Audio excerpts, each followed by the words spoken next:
मुजफ्फरनगर में महिला सभा की एक संगठन की बैठक है, जिसका पूरे समाजवादी पार्टी के हमारे जिला अध्यक्ष जी ने और हमारी महिला सभा की जिला अध्यक्ष जी ने मिलकर के सब ऑर्गेनाइज किया है।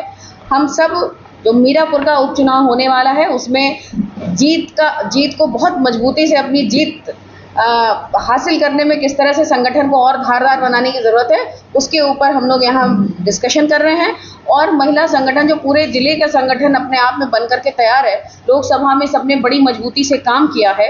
अब उन सारे ज़िले के संगठन, महिला संगठन को मीरापुर विधानसभा में लगा करके बूथ स्तर तक हम मजबूती से लोगों तक पहुँच करके इस उपचुनाव को हमें जीतना है। इस तरह की तैयारी है और क्या कुछ हाल में मिली अभी संगठन के साथ में? संगठन बहुत मजबूती से है, क्योंकि आम जनता, आम घरों में जो महिलाएं बैठी हैं, जिन्होंने कभी शायद भाजपा को वोट दिया होगा, वो भी आज समाजवादी पार्टी के साथ हैं और पछता रही हैं कि किस लिए हमने उनको वोट दिया।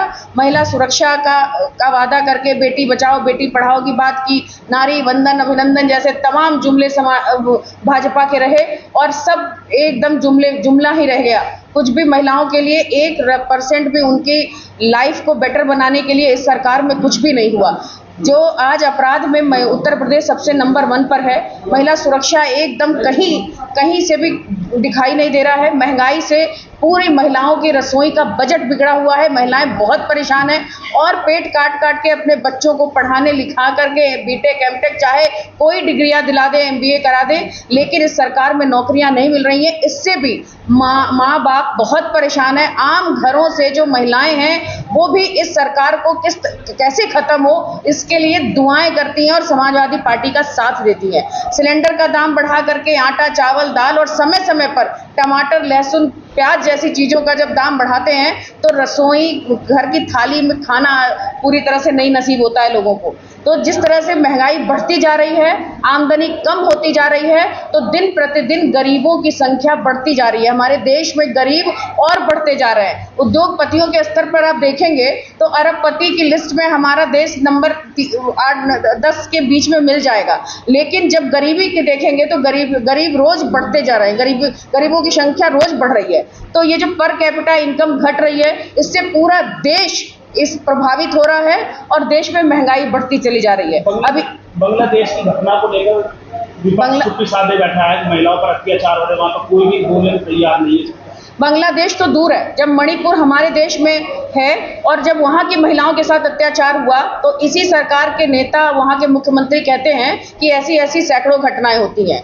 आज BHUIT जो पूरे वर्ल्ड में फेमस है, बनारस में है, प्रधानमंत्री वहाँ के संसदीय सांसद हैं, वहाँ पर जो घटनाएं होती हैं उसके बाद भी चुप्पी साधे रहते हैं लोग। तो ये जो सरकार है ये पूरी तरह से संवेदनहीन है, महिलाओं के लिए इनके दिल में कोई जगह नहीं है। आज अंतर्राष्ट्रीय खिलाड़ियों के साथ जो प्रधानमंत्री कभी चाय पीते थे, आज उसके साथ उन्होंने अपना मेडल गंगा में बहा दिया, फिर भी प्रधानमंत्री जी के पास एक शब्द नहीं रहा कहने को। और आज विनेश फोगाट के साथ जो हुआ है उससे पूरा देश शर्मसार है, आहत है, फिर भी इस देश के नेताओं ने कुछ भी नहीं कहा, जो प्रधानमंत्री और शासन सत्ता के लोग हैं। तो महिलाएं हर तरह से इस सरकार की सारी जुमलेबाजियों को समझ चुकी है और हर घर की महिला, आज आम घरों की महिलाएं भी समाजवादी पार्टी के साथ खड़ी हैं, क्योंकि हमारे राष्ट्रीय अध्यक्ष जी जब सरकार में थे, मुख्यमंत्री थे, तो उन्होंने महिलाओं के लिए 108, 102 जैसी जो एम्बुलेंस सेवा चलाई, जो समाजवादी पेंशन चलाई, जो 1090 योजना चलाई और जो तमाम ऐसे काम किए जो महिलाओं के हित में थे।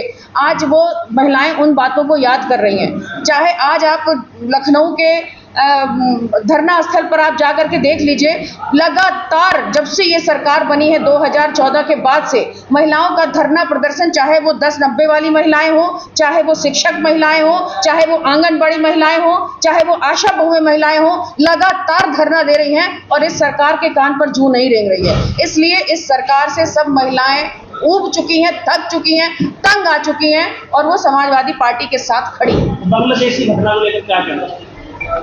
बांग्लादेश की घटना अपने आप में शर्मसार है और उस घटना को देखते हुए हमारे अपने देश के नेताओं को भी सबक लेना चाहिए कि एक आरक्षण के विरोध में जिस तरह से ये घटना शुरू हुई आरक्षण को लेकर के, और वो इतना तुल पकड़ ली कि पूरी सत्ता को उखाड़ फेंकने के लिए तैयार है। हमारी सरकार के लोगों ने 400 पार का नारा देकर के ये कहा था कि हमें 400 सीटें दीजिए, हम संविधान बदल देंगे। ऐसे बहुत सारे वीडियो आपके माध्यम से आए थे।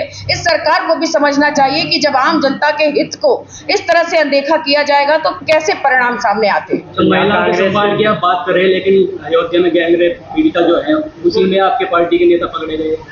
मेरे पार्टी के नेता पकड़े जाएं या किसी पार्टी के नेता पकड़े जाएं, इससे सरकार के जो प्रशासन के लोग हैं उनकी निष्क्रियता छुप नहीं सकती है। अगर वही पार्टी के नेता थे या कोई थे, हुई कैसे घटना, और घटना होने का जिम्मेदार ये प्रशासन है और शासन है। हम नहीं कहते कि हमारे पार्टी के नेता हैं तो उन्होंने अच्छा काम किया है, लेकिन प्रशासन की नाकामी यहाँ साफ जाहिर होती है कि किस तरह से हर लगातार ये घटनाएं घटती जा रही हैं। अगर ये जीरो टॉलरेंस की बात है, महिला सुरक्षा की बात है, तो कम से कम इनके अपराधों में कमी तो होनी चाहिए। लगातार बढ़ते हुए अपराध ये सिद्ध करते हैं कि ये सरकार इस दिशा में कोई काम नहीं कर रही है।